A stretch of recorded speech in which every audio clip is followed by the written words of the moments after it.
Punjab duck आज आहे 21 जून 2026. काल देखील नाशिक, त्र्यंबकेश्वर त्याच्यानंतर मुंबईला देखील रात्री पाऊस सुरू झाला. त्याच्यानंतर अहिल्यानगर भागात देखील श्रीरामपूर त्या पट्ट्यात झाला. पण राज्यात आज 21 जूनला मात्र आज मात्र बऱ्याच भागामध्ये जवळपास सुरुवात होणार आहे. आज सर्वदूर महाराष्ट्रात सगळीकडे नाही पडणार, फक्त आज सुरुवात आहे. आता उद्यापासून 22 जून पासून मात्र सर्वदूर पाऊस व्हायला सुरुवात होणार आहे. म्हणून हा अंदाज सर्व शेतकऱ्यांना लक्षात यायचा. मग 22 जून पासून तर डायरेक्ट 2 जुलैपर्यंत, 22 जून ते 2 जुलैपर्यंत राज्यात सर्वत्र सगळीकडेच पाऊस पडणार आहे. म्हणून हा अंदाज लक्षात यायचा. आज फक्त राज्यामध्ये ठिकठिकाणी सुरुवात होईल. हा आजचा पाऊस म्हणजे सगळीकडे पडणार नाही, आज फक्त नुसती सुरुवात आहे.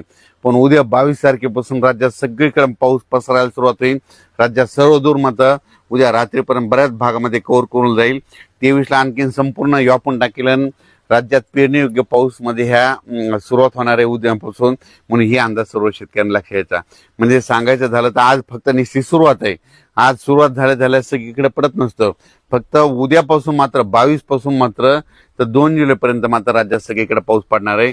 म्हणून शेतकऱ्यांना एक सांगू इच्छितो की पेरणी करत असताना जमिनीमध्ये ईदभर ओल गेली तर पेरणीचा निर्णय घ्यावा. म्हणून हे देखील सर्व शेतकऱ्यांनी लक्षात घ्यायचं. काल देखील पाऊस म्हणजे त्र्यंबकेश्वर, नाशिक त्या पट्ट्यामध्ये पाऊस झाला.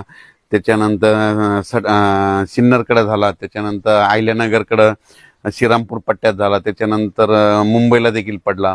कोकणात देखील बऱ्याच ठिकाणी चालू होता. त्याच्यानंतर बीड जिल्ह्यात तुरळक काही ठिकाणी पडला. इकडं नांदेड, धर्माबादच्या पलीकडे तेलंगणाकडे पडला. म्हणजे गडचिरोली त्या पट्ट्यात देखील थोडाफार झाला.